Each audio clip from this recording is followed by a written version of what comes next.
Many times, just so horrible if I cannot be able to talk openly and just say what I feel to my superior.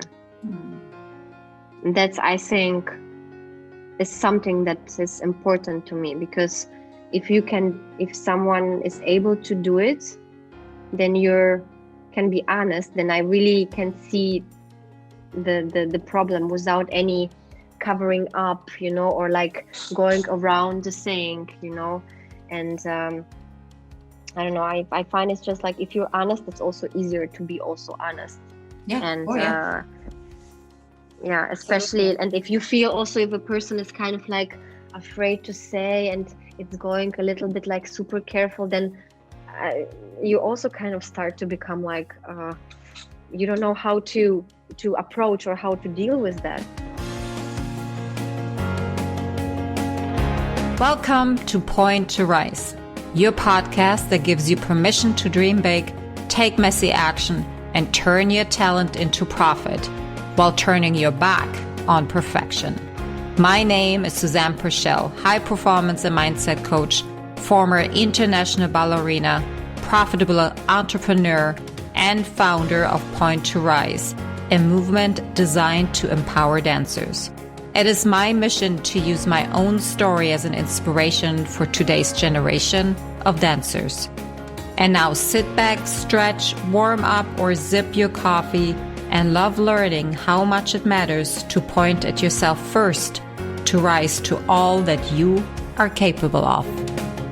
Hello and welcome to another episode of the Point to Rise podcast. Today, Xenia Wiest is my guest, and I cannot wait to share this conversation with you. She is sharing with us how she got started, what her struggles were, her rock bottoms, how she rose from these, and how she actually meeting her husband was her saving grace, and what she is up to now, how she's going to take the artistic directorship in a company, and what beautiful, beautiful ideas she has to make the world of dance and ballet different, and take the learns from her career and implement things that haven't been done yet. So I cannot wait to share this conversation with you. Thanks so much for tuning in, as always.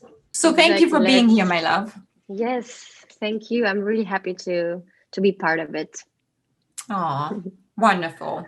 All right. I usually start my interviews with asking my guests on how they started dancing and what was it that made you want to step into that art form. How I started dancing. Yeah, so it was very unconventional way, because I was very old. I was, let's say older for becoming a professional dancer. I was almost 13 or 13 and a half or something like this.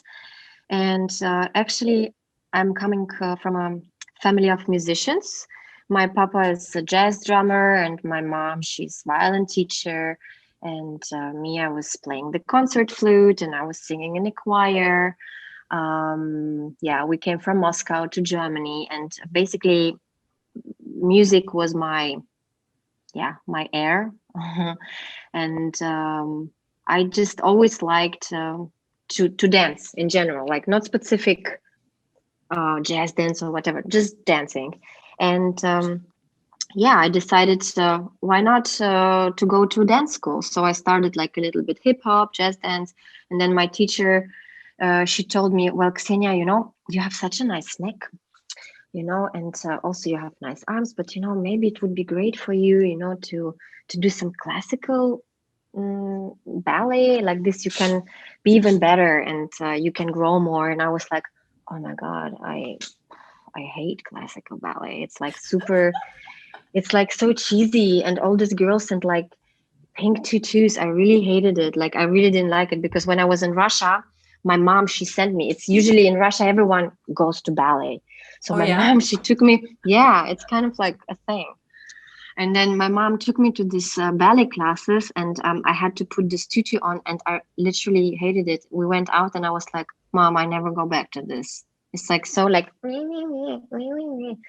really didn't like it, especially because I kind of like I grew up with between boys. Like I was a little kind of like a boy because my father's students, I've been always around them, and so I've been fighting a lot. So this was not somehow my world at all.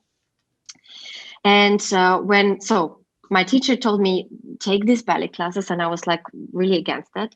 And then I was like, okay, let's see. So I took a first ballet class, and I was like, I actually like it.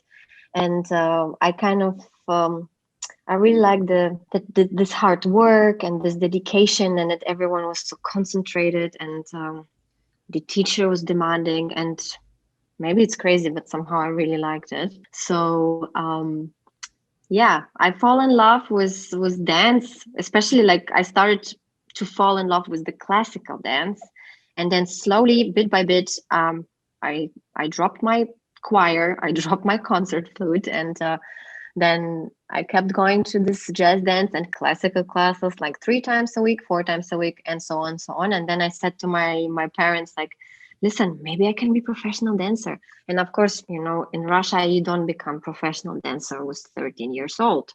So it's way too old. And in general, like I thought, well, I don't know, but I was kind of like self-confident when I was a child. So I decided, okay, maybe I can do it.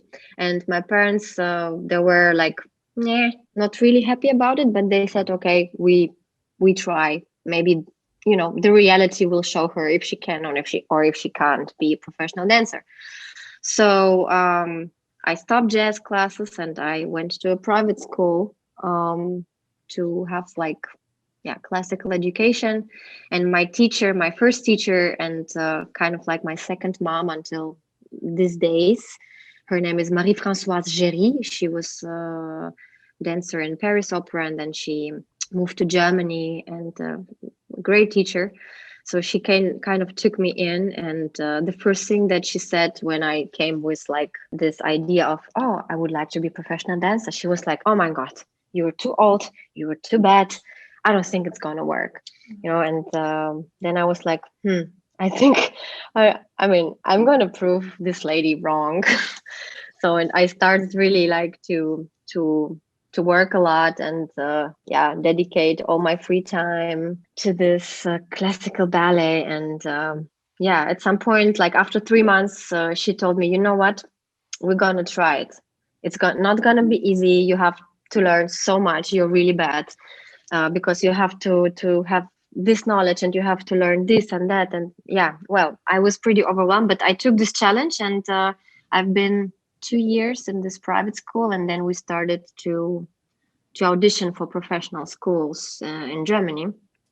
So I went to Hamburg and I went to Stuttgart, and they didn't take me the first year. And my teacher was really happy that they didn't, because she said, like this, I can work with you more and you will be better for the next year, and we try it again. And I auditioned again for the John Cranko School, and I got accepted. And from there on, I was in the professional ballet school for 3 years. And this is how I came to the dance and to become professional dancer. Interesting. I hated classical ballet. I thought that was and a tomboy really too, did. eh? Climbing trees, fighting. I was the same way. I had such a struggle with actually becoming a woman or that girl or getting that girl to shine. Like I was always that. Yeah. I was kind of like also very like in my puberty, I was also kind of like a rebellious child. Yeah. I'm sorry, Mom. Yeah, terrible. I'm sorry, Mom and Dad, but I was. Yeah. It took me some time. I kind of until I kind of found my way, because even though I started to fall in love with the classical ballet, I was kind of still hanging out like with my friends from the school who were skaters. So I used to wear like these pants which you had to wear like lower than your hips, with boxers. It was one of those, and I really tried to do skateboarding. And that was a big mistake.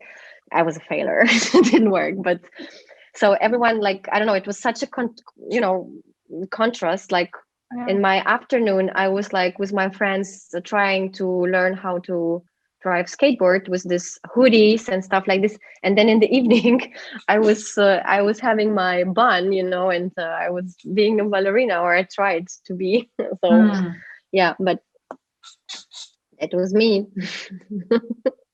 and that I love.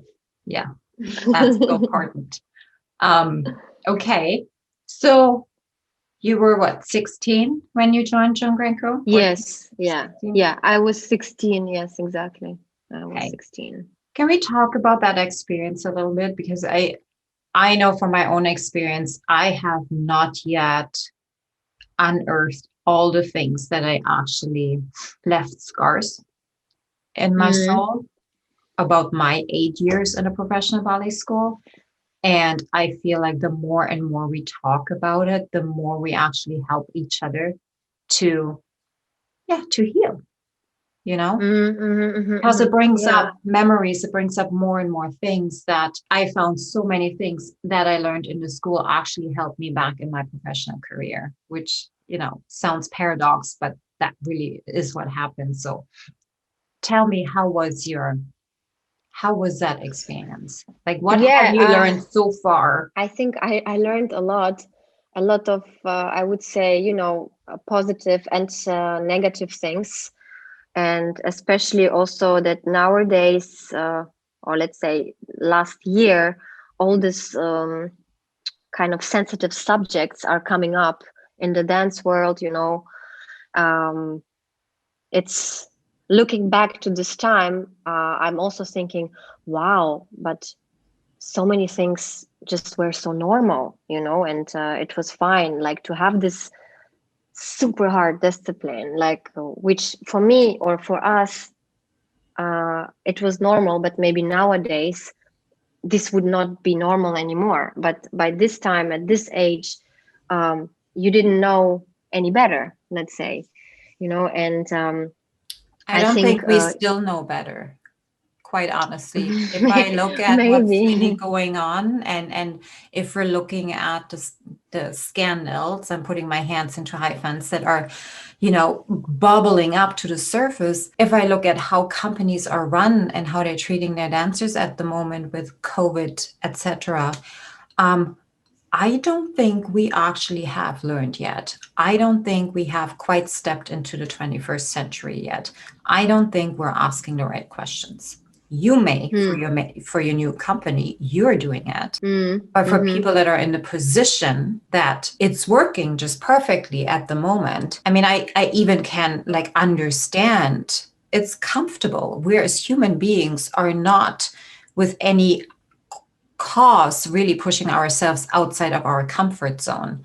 And even though we're still in the pandemic and it is January 2021, it is still somewhere comfortable. Mm. I You mean, know, the thing is, I see also developments in general, maybe in professional companies. I don't have so much experience from schools, from professional Mm. schools, because I'm just not there. But I mean, I hope the people who are in power in these positions, that they are willing to open up and take also external knowledge, in order to improve. I think in general, like before coming to this whole school thing, I think in general, for me, in my point of view, it's very important just to stay open in general. And that, Mm. like, if you say in this position, oh, I know it anyway, or this is like that, for me, it's kind of, okay, then there's not so much room to improve. I would like to always, I was kind of always this curious child, and I always ask questions. So I want to keep asking my questions in the future too. It doesn't matter on which position I will end up, but I think this is so important. Just also, I mean, I think I cannot say I'm a very proud person, and also I don't have such a huge ego that I have to defend and fail all the time with, you know, doing this on the clapping on the shoulders, but I would like to keep this kind of like window open for room to improve, and also to things that I can say, oh, I didn't know this. What does it mean? Okay, how can we do it better? And you know what I mean? So I think that's somehow, or I believe this is the key. Let's see if it is, like Well, I cannot say right now, because um, we can have another interview in 2 years and I can tell you much more. so to just If easier all my worry vision and there, dreams that I have. staying Yeah. curious is always Yeah. the way to more. Being willing to learn. And it's that Carol Dweck mentality, right? Like fixed mindset versus learner's mindset. Mm-hmm. You know, the fixed Exactly. mindset can only see straightforward. They're not able to adapt and learn anything more. But the learners, the oh gosh, she has a very specific name to it. It will come to me. I apologize. Oh my gosh, like I read this book like 2 times and it's right here and it's not coming out. I'll put it in the show It's notes. okay. The learner's Yeah. mindset, we'll just call it that way, Ah. is always able to expand and to adapt and change their mind and say, hey, yeah, that didn't work. I'm going to go with this, or I'm going to go try this. And I feel like that is so important in the arts, particular in the arts. Now, we kind of back I'm going to reel Yeah. us back in. Let's talk about school because these are such formative years. And I'm not here to place blame, but what I found is, and as I said before, us sharing more and more, it gives other people the confidence to actually dig in and to listen to what's coming up when they're listening to our stories. That gives them the Mm-hmm. permission to, oh, hey, maybe that wasn't the right thing. Here's an example that I even thought, oh my gosh, Susie, wow, that was a huge light bulb. So on the weekend, I posted an 11-year-old me sitting in a split and saying the caption was that I was labeled as overweight, which I was. Oh, yeah, but yeah, So, no, that's kind of so normal. you Like, know, so you say that's kind of normal. I thought back then that was kind of normal until I actually looked at that little girl and she was nothing, not a gram was too much on her. She was not overweight. And I got so many comments and people reached out to me and said, hey, Suze, like, what? That's not right. But I thought it was right I mean, I at also that point. experienced this. Yeah, I mean, I also experienced this. Yeah, this kind of. Yeah, how do you say? Like, I have also photos of me where I remember, like the day that this photo been taken, and then I saw the photo and I was like, oh my god, I look so fat, horrible. And then now, like I don't know, 15 years later, I'm looking at it and I'm thinking, oh my god, I was so skinny, But the thing is, maybe to start with, I always knew that, like myself, like a dancer, I always knew that I don't have basically the perfect classical typical ballerina body, but it's also not the worst. Yeah, I mean, I knew, like, I have nice feet, and I have nice neck and my arms are good, and I have very flexible back, so I did have some requirements that would be important to become a classical ballerina, but it was not perfection, so but I was aware about that. But I think in school it was very tough to sometimes hear these phrases, that you You're you not put on perfect. weight.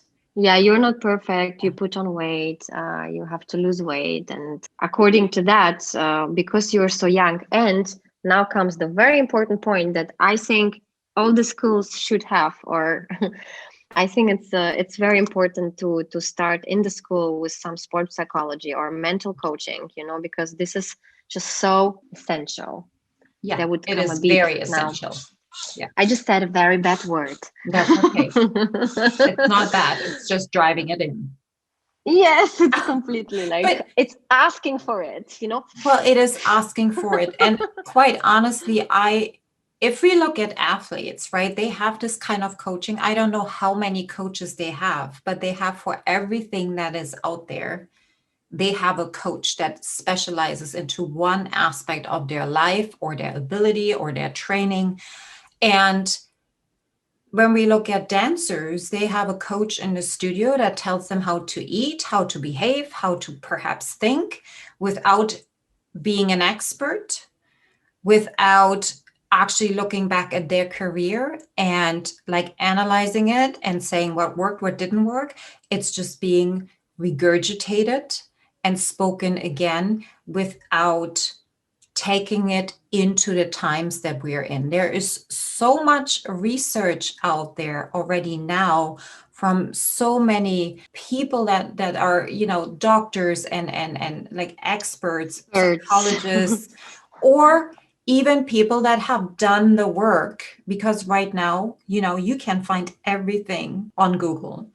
Or Yeah. even have lived through it and helped themselves. And we're still telling our youngsters or our people in the studio that they're bad, bad, bad, and that they're not perfect and they need to work harder, harder, harder and eat less, less, less, and then you will be successful.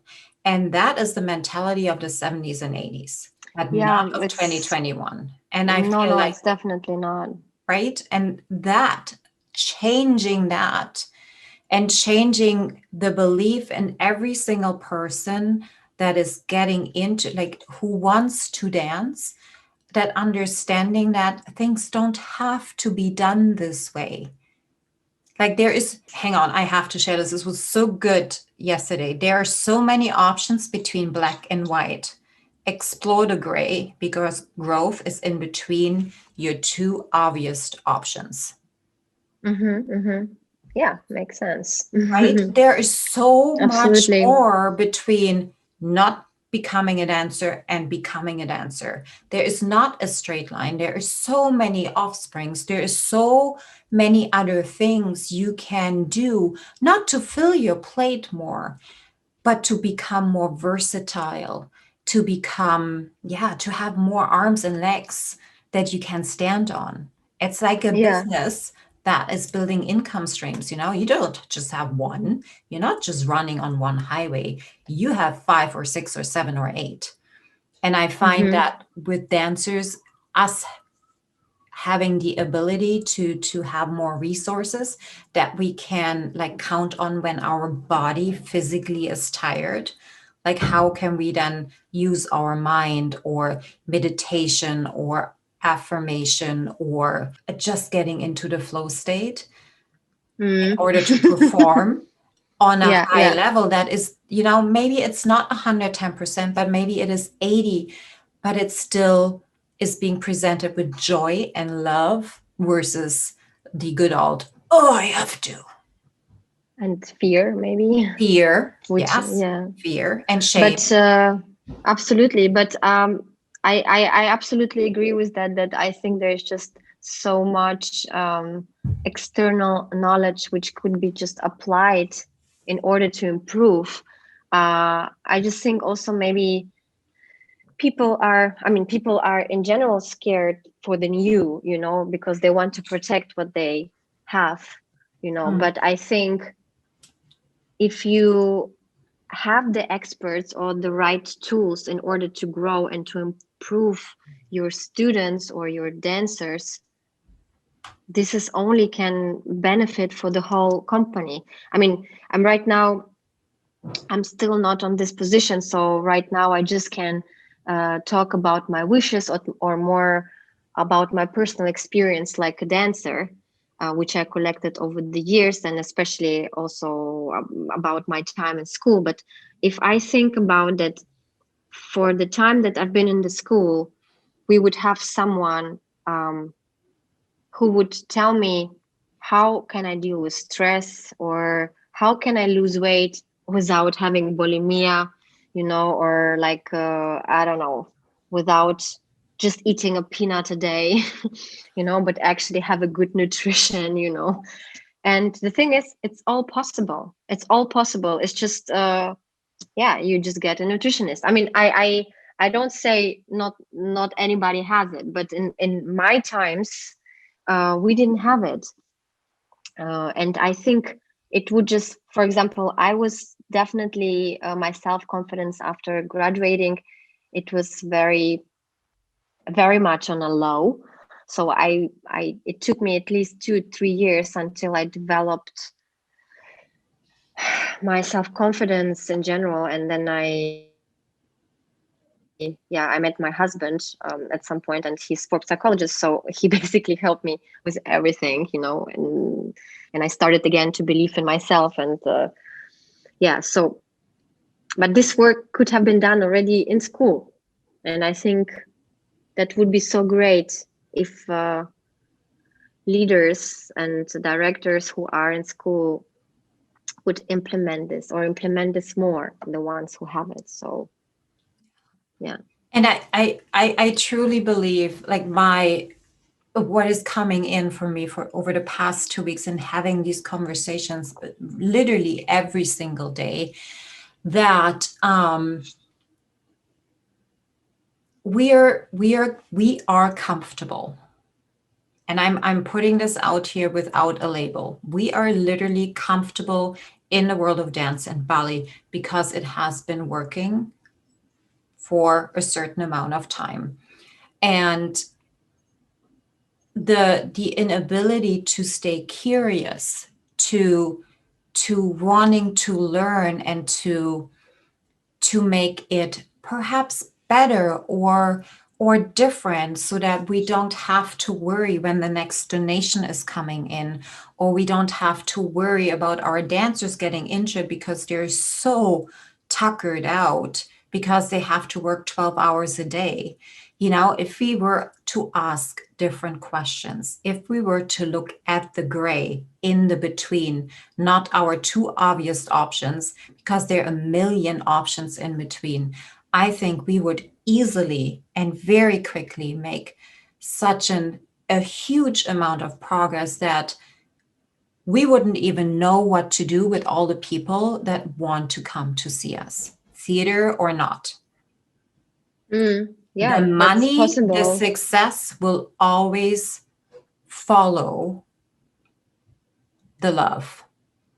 I mean, I also do believe also that if you make the dancers that you're working with, I mean, they are basically, yeah, I say it like they are the product, yeah, but I mean, these dancers, these artists, they're the most important. They're the most important tool to produce They what you are the want to product. produce on Yeah. stage. Yeah. Yeah. So, and I think there must be definitely a better way to organize the, let's say, maybe the working times, the resting times, or like in general, maybe the organization, and their health, how they take care, or how it can be taken care about the health with the physic workout, functional training, or I don't know, mental coaching. There's just so much room to improve, and Oh, that's such a big yeah, vision of mine that we want to establish, and hopefully make some progression in this field for the dancer. So yeah, that's it's a very big goal of mine. I wanted to, I'm not sure if you guys have it over there, but we have Disney Channel here, and ABT School, or American Ballet, which is not ABT School, pardon me, New York City Ballet School, is there. And there was one of the facilitators, one of the staff members, he said that when he got injured, he always, and he was a dancer at New York City Ballet, he always waited out. Is this injury something I can dance through, or do I need to take a break? And I found this quote so profound because, yes, I can relate to it. I have thought about this particular topic so many times in exactly the same way, until I actually realized that I had a pretty awful relationship with my body.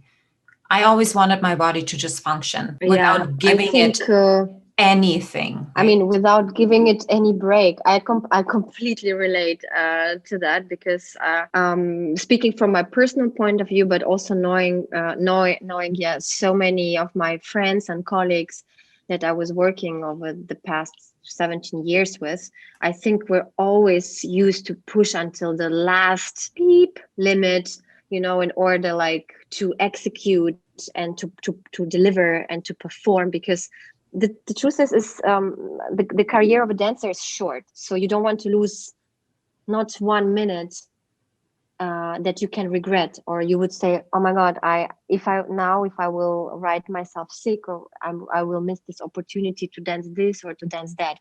I mean, they're extremes, and I think me myself, I definitely went many times over my limits. Like, I think the most extreme what I had, like, two things that I remember very, very much. I had to dance. I was invited to France with a colleague to dance Paquita or something. Yeah, Paquita. It was Paquita.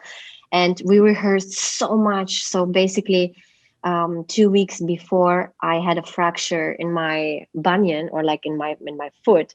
But did I stop? Of course not. It was like, how can I stop now? So it was like, how did you fit in your pointe shoe?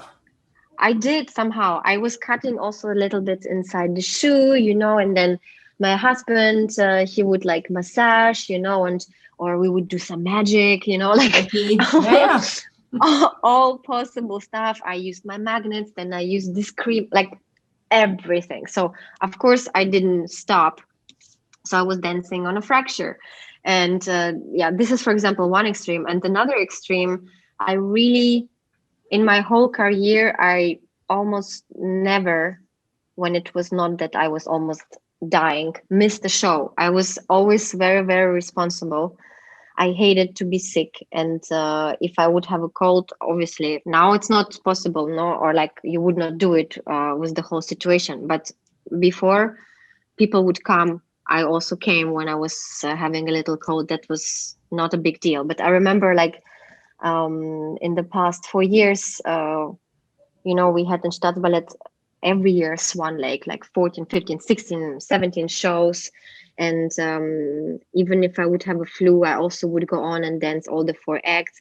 But I really strongly remember I had like some virus, or I don't know what it was. I was basically vomiting the whole night and the whole morning. And I was kind of like afraid to say that I cannot come, because I was afraid to kind of like let the company down if I don't come, and then someone have to replace me, so they will have to work more. And I decided I will do this show. It doesn't matter how. And I remember I did not do the first act because it was really tough, but I did do the second act. And the first entrance is like super tough from the swans. Did you do swans? Yeah. Yeah, I did swans. So just literally, there's like a variation of the Prince. So the music started, and I literally, this would be the moment where you actually kind of like start to breathe, and you're kind of like getting ready. And the tone levé keeps think about stretching your feet and blah, blah, blah. So you go through the points and the corrections that you were working on. And I literally, like 2 minutes before, I'm feeling like, holy shit, I need to vomit. I need like literally to run. So I ran, I threw up, and I hear the music, ta dee da da, like the last accords before Odette is going off stage, and I'm hearing the music, and I ran from the toilet on the stage, and I don't know how I survived it, but this was a horrible thing. So I had antibiotics, and even like this, I danced the show, which now I'm thinking back and I'm like, Xenia, you're crazy. This, you cannot do it. First of all, it's not good for your heart. Second of all, it's also not good for your colleagues. Like, no, not good for anybody. No, we don't serve anybody with that. Neither the quality that I delivered that evening, because I remember there was a friend watching the show, and he came to me after the show and he was like, Xenia, are you okay? And I'm like, no. Well, no, not so good. Actually, I'm not good. And he was like, yeah, because you didn't stretch your feet so much, and usually you're like on it, and like and I was just surprised because it's not you, and I was like, I don't feel anything. So like yeah, I didn't do anyone good, not me, not the colleagues, not the quality. So bad decision. Yeah, but hang on. Why are we making that decision? And I think that is the point that we should explore here, because I have found myself in same situations. Like I danced with like my tendon literally just ripped before I stepped on stage, and I did a whole show with a ripped tendon in my ankle, out of fear to say I can't, because I am right now putting myself and my health and my well-being before anybody else. And when you don't have enough self-esteem, when you don't feel that you're worthy of actually taking care of yourself first, then you make these kind of decisions. Then you feel like that, okay, if I am not showing up tonight, I am letting everybody else down. I mean, And this is in this situation, this was definitely my feeling, because also it's not that it was not that I danced the solo part, but for me it was like it's such a short notice, but it happened kind of like overnight. I can let them down, like yeah, it's but you know what? but We never explored, and I'm sorry that I cut you off. We never explored and we never learned how to ask a different question. Meaning, like, what are the options here? Like, I don't know.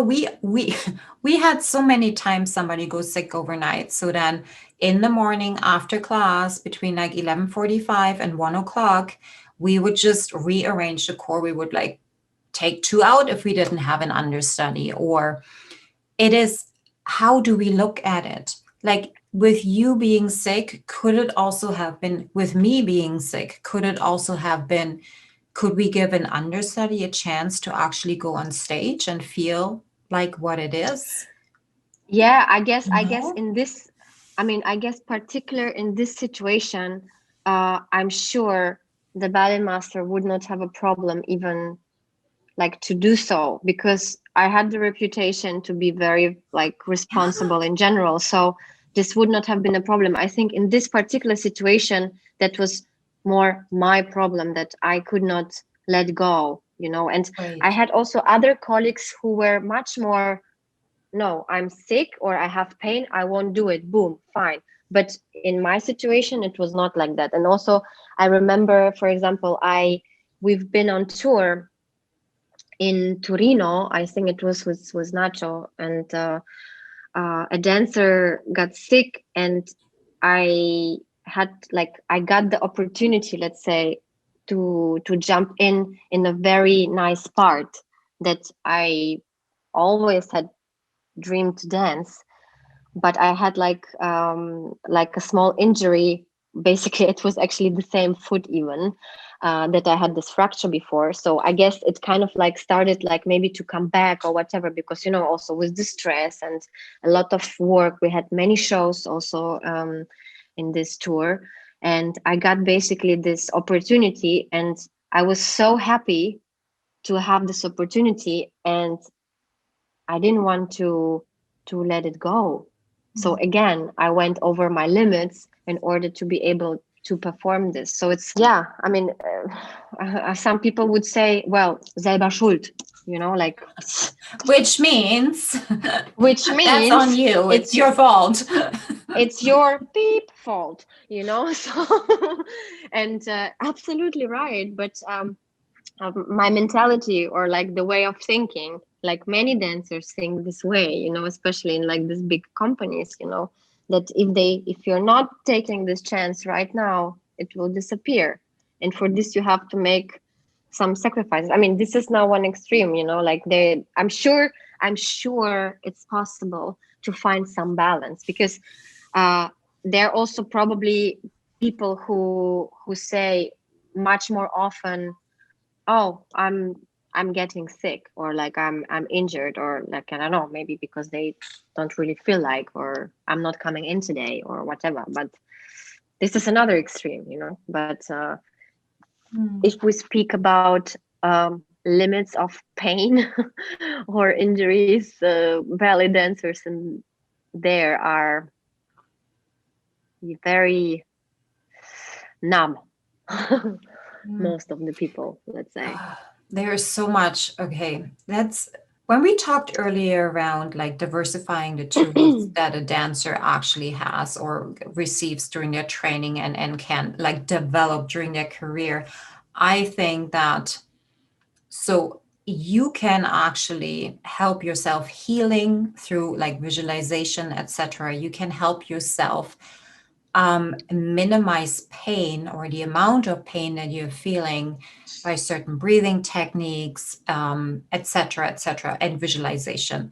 And I find that these kind of tools would come in so handy for these moments. I'm not talking about abusing them, but for these moments where we want this chance, where we are being presented with the chance and we are injured, but yet we cannot say no to the chance. Okay, then let's ask again a better question. How can I perform on my highest level without compromising my body right now? Like, how is that possible?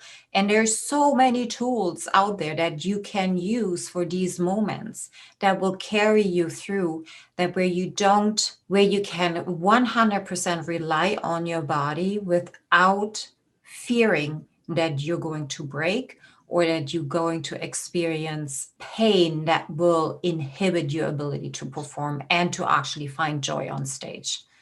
Yeah. Yeah. I mean, first of all, for me, and also like I have, especially because first of all, my husband is like coming from sports, right? So I'm very into this physical training and like personal coaching and stuff, and he's always he's 100% into the dance world, and so he worked with dancers, and one of my best friends, she's studying now dance science, and with all this around me for a long time, and seeing how it works right now, and having the hope that it could work better. I believe that physic work, it's so essential for a dancer, and I would like that it gets a little bit more present and more important during the daily work of dancers. With this, I mean, just can't speak from the experience of Stadtballet or maybe in Hanover, but this means the offices, for example, cannot be very very far away. Let's say, or like or that you have like shorter ways, to get to where you need to get, or especially that the physio people, that they're able to join the rehearsals, to join the classes, to analyze how are the classes, how are the rehearsals, is it good, is it healthy, what can be better. And I do have to say, in Hanover we have a person who did come also at the start, and we have a doctor who is coming in sometimes and checks it out. But this has to be kind of like, it has to be essential, it has to It be is like essential. super. Yeah. Yeah, it has to be like super important. I think it's super important that every company, it doesn't matter if it's like how big is the company, but every small company has a physiotherapist, that dancers don't have to go somewhere. This person Or has to pay be for it present. extra. They should have Exactly. access to it 24/7. Exactly, because the thing is, this is another investment in your dancers, in your product, because if they're healthy, they will be happy, they can perform better. Yeah, it's all prevention, but it's also an invest. And it's just, It's a yeah, smart it's just so investment. important. Yeah, it's absolutely smart investment. And I think this is one part. Then I think another part, it's kind of like in general, to prevent injuries or whatever. There is also an organization. We're used to have classes at 10, and then every day. We're used also very often to have stage rehearsals like at 10, if it's with the orchestra, and that for the classes at 9, which is horrible. It's the worst thing that you can do to your body. And of course, then you can say, yeah, guys, you don't need to come. like it's freiwillig, yeah, it's voluntary. But in the same time, if I don't come, how I can be good? Like, how can I deliver and do my work at 10 o'clock rehearsal? It's impossible. So then the question is, okay, is there a possibility in the future? Maybe not immediately right now, because everything is just so complex, machinery, how things are working in the theater. And I know in general, there's never enough time and everybody like is asking for things. So it's very complex. I get it. But maybe on a long term, it's possible to think maybe it's not necessary to have class every time at 10. Maybe it's good to have to start sometimes a class later. Like this, you can rest more than what you actually should, because the Tarifvertrag, like your contract saying so, or your union is saying so. Maybe it's worth it to rest a little bit more, but then be much more efficient in the hours that you have. Because yes, in Germany, we're supposed to work not more than 8 hours, but how efficient and good can you work while this 8 hours? Isn't it better sometimes to do less and then be better the next day? Because you know what I mean? Yeah. And on Yeah. this point, it is actually proven that the human body, this whole 8 hours of work, we are actually only, and that depends on people, have a productive amount of hours that are anywhere between 3 and 5. Anything above is a waste of time. You could use it differently. You could use it for resting, for rebuilding your energy, for learning, for anything but working.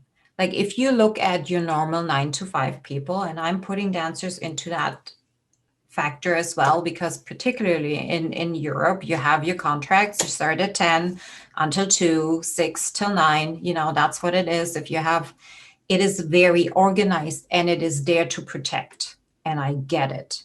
I totally get it. But I mean, the thing is, sorry, just to interfere. The thing is, right now, of course, I'm talking like the best case scenario, also a little bit from the dancer's point of view. I also understand when I'm putting myself in the choreographer point of view, which I will have to do. yes, I'm basically probably cutting into my own heart with what I just said, because I know it's never enough time, and everyone, no, we need to rehearse more, no.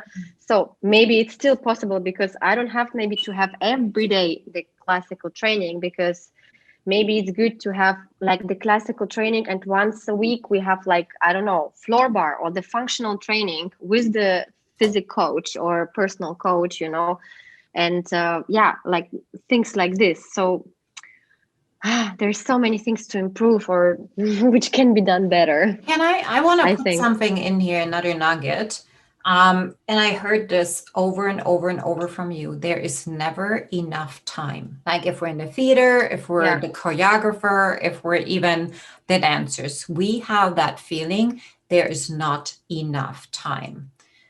And I want to challenge that, because it is something that that can change that feeling by how we're looking at it. Like, what would it look like to have enough time? Like, what is enough time? Like, there are so many questions in between that I feel should be explored before we really can get nervous and anxious about the fact that there isn't enough time. I agree. I absolutely agree with that, because I think also sometimes people don't use the time efficiently. It's sometimes people love, or they don't even maybe consciously do it, but they waste time, and this is, I think, time management. I think also it's something that's, So important. so important. Yeah. And probably many people also don't know, but it's just a very important thing. And this time management, or like this not enough time, it also comes from somewhere, and this also could come maybe from the organization, and or like the people who are organizing, or like preparations. So it's kind of like, it's really like a puzzle. So if one if the thing at the start does not work, then it continues. It's kind of like a domino effect, you know. One thing you do not so good, then it goes to the next person because he cannot do something because someone else didn't do it good, and so on and so on and so on. But maybe there's also some possibilities to improve that, and this comes, or in my understanding, on from my point of view, it comes also, for example, that everyone who you're working with, and I include dancers, I include the ballet master, I include the company manager, and everyone, your whole team, if everyone knows what kind of responsibilities they have and which kind of responsibilities they have to cover, that it's not going to be like, oh, that's not my job. You know, something like this. That's because, you know, in the end also, I'm sure that there will be also things that it's not particular my job, you know, but I will have to help or to cover it up. But if in general the structure and organization of this how to say Aufgabenverteilung, how do you say this, like the responsibility tasks are given right to the people, this is already a good and a big step, and that's why this is one of the most hard things to do. And what I was like reading now a little bit, like about like management, culture management, like in German you say Personalfindung. Yeah, I don't know how you say it in English. I don't in think order you to can find English it's kind of like, so basically Personalfindung, it's how to find Oh, the right your person for the right person job. for the right job. This is the most difficult thing because it requires so much preparation, and it requires a lot of hours of work and like thoughts that you have to put on it in order to write all your requirements. And then also something like, this is your main field, but this is kind of like a cooperation and just like add something, you know. There's like, oh my god, there's so many things. But if anyone who would read a book about like management or something like this, or what I read until now, it's everywhere standing, it's better you define your areas of responsibility, is better it is for the future, because everybody will know where lies the responsibility, you know. I mean, for example, if my biggest responsibility is to have the overview of the whole thing, but and to create, so my responsibility is 90% to be in the studios and create and be with the dancers, like, and I have to find the right team and the right people that I could delegate and lead and give task, so I can do my job very well. And this goes basically for each member. Yeah. And I try also to find the same also for the dancers, you know, what do I expect from them, like choreographer, or secondary also like artistic director, you know, what could be the fields that it's also could apply to the dancers.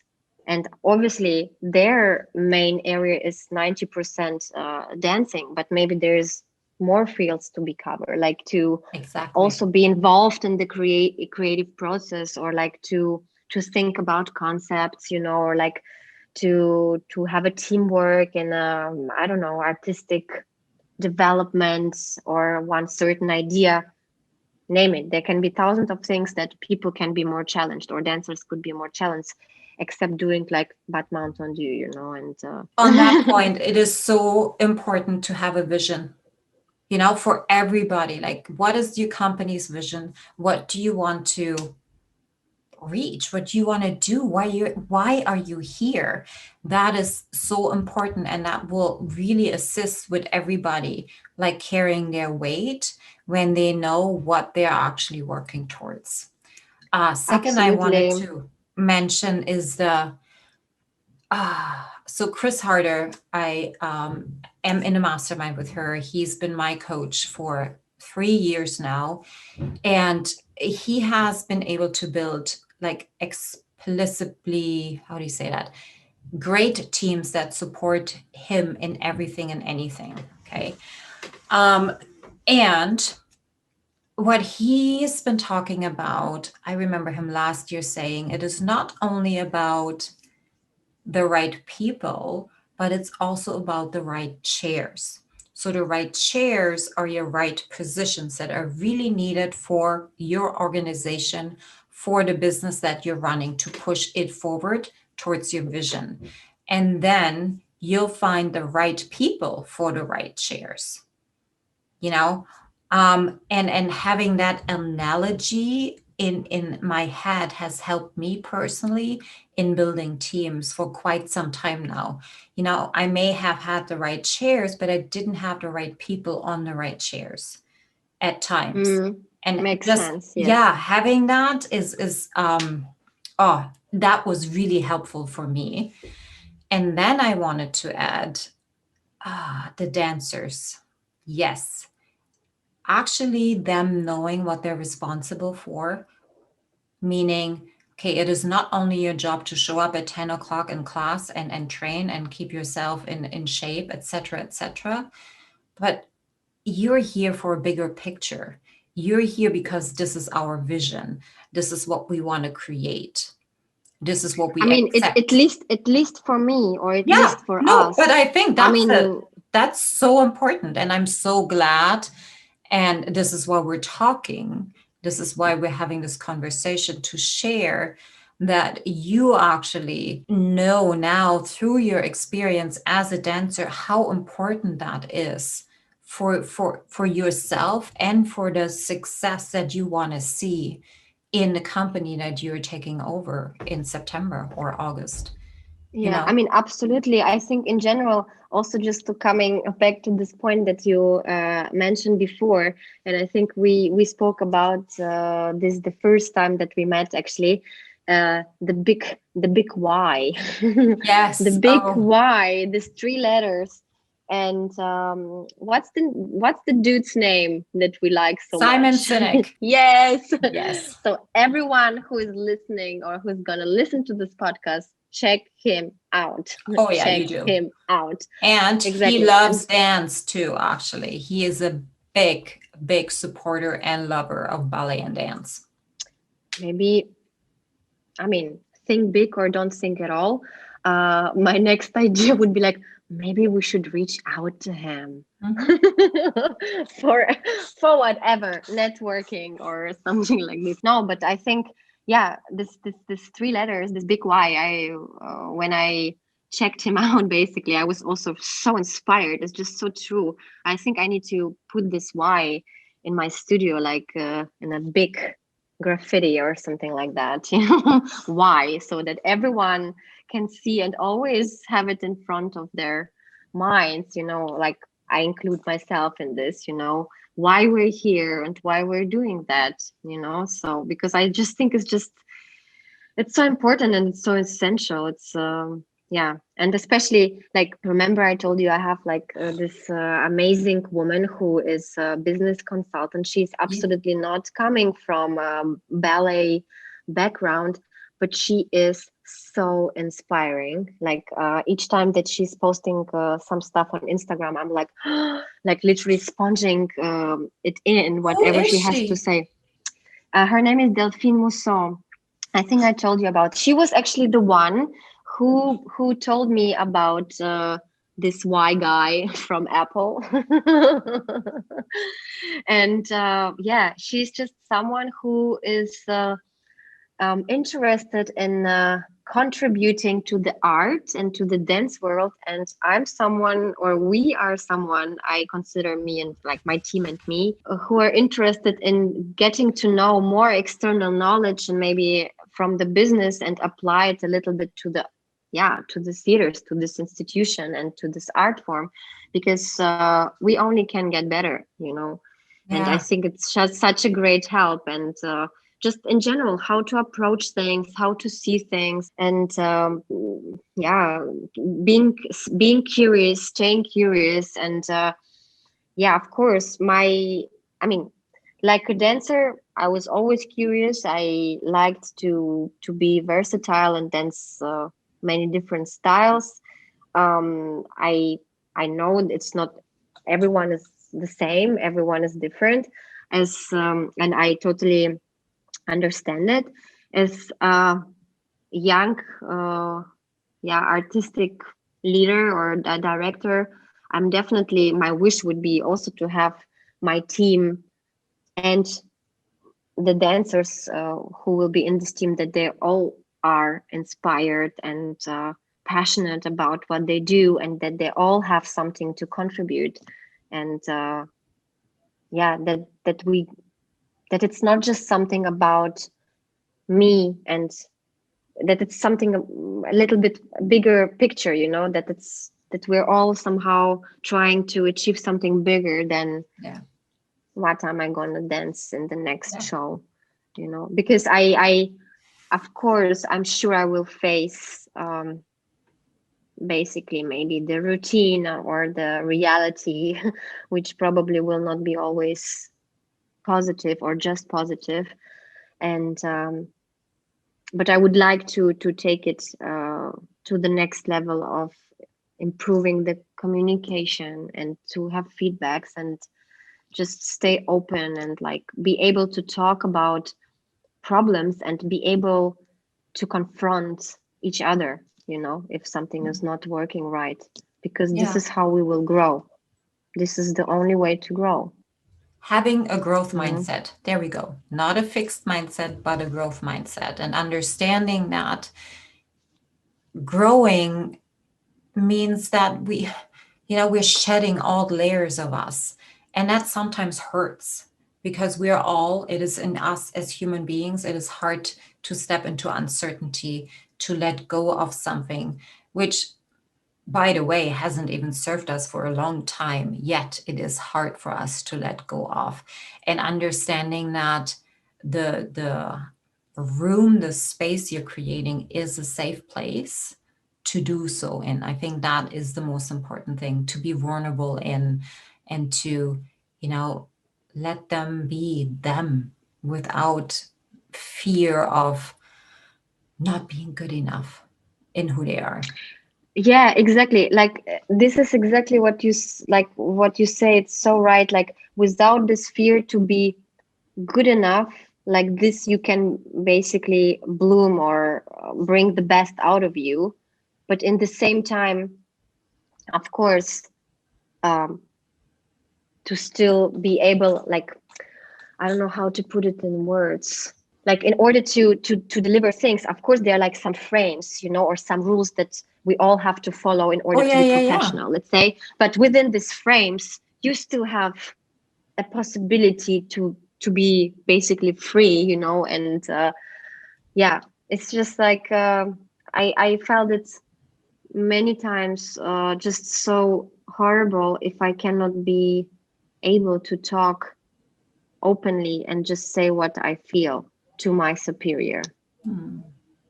That's, I think, is something that is important to me, because if someone is able to do it, then you can be honest, then I really can see the problem without any covering up, or like going around the thing, and I don't know, I find it's just like, if you're honest, it's also easier to be also honest.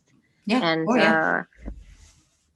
especially, Absolutely. and if you feel also, if a person is kind of like afraid to say, and it's going a little bit like super careful, then you also kind of start to become like you don't know how to approach or how to deal with that, Right. so it's a kind of like it's not so easy. All right, last question for you. Yeah. What would you tell your 16-year-old self with what you know at this point so far around yourself and life and how things go? What would you tell her? I would tell her to always keep believing in yourself, which is nothing new. It's something and very important. Another very important thing that I would tell to myself is stop thinking what other people thinking about you, because you will never make all people happy. This is what I will tell to my 16 years old. And don't be afraid. Is just dance. This is what I will probably also tell to myself, because I think I mean, in the end, if I look back and I'm thinking, I'm so privileged and I'm so happy to have been able to do my hobby being my profession. Right. I didn't have like to invest millions of like euros to be able to do that. I didn't have to I mean, I had to fight for it, and no discussion in that, or like to fight with my parents, and tell to them, no, I'm sure it's the right decision. But in the same time, like, Germany, this is a country where you're so safe and you have so many possibilities to do what you really want to do. And I think this is the biggest privilege that we have, like We if do. like in living in Germany, and I think like so many people don't have this chance. And then sometimes these little problems that are so big for us like dancers, and I mean, I still am, I mean, um, on a big picture they're so small. So it's, I think what it's also very important, what I would have told, or what I would tell myself is, yeah, don't worry so much. Also try really to enjoy what you have, because the time is flying. And I never wanted, like, people told me so many times this, Xenia, now you're young, but the time is flying. And I would be like, yeah, whatever. Everybody thinks that, but it's true. The time is flying. It's like it's going so fast. So stop complaining. Like enjoy it, make the best out of it. And people in Africa are, there's so many poor people who cannot afford anything, and we are just can be happy to be able to do what we love. Point. Gratitude is Nothing to everything. add. It really is. Thank you, my Yeah. love. Thank you. We could go on Absolutely. and Yeah. on and on and Yes. on. Yep. Yep. The bottle of wine is coming out very soon. Definitely. um, Thank you so much Absolutely. for Thank you. staying curious, for learning, for opening up your heart. And I am certain that you will make a huge difference for these people that you are going to work with in the summer and ongoing. When, just the last thing, are you holding auditions? I had actually, after our last conversation, and I just put it on Instagram, people were messaging me, when are you going to start auditioning and how is it working? So if you want to Yes, plug definitely. I that. mean, yeah, I already had like my little pre-post on Instagram the other day, and I'm planning to make this call tomorrow or over tomorrow, like this official one. And I'm a little bit afraid that I will be overwhelmed from how many probably people will apply, because what I've heard from my other colleagues in the theater, that they received over 1,000 application.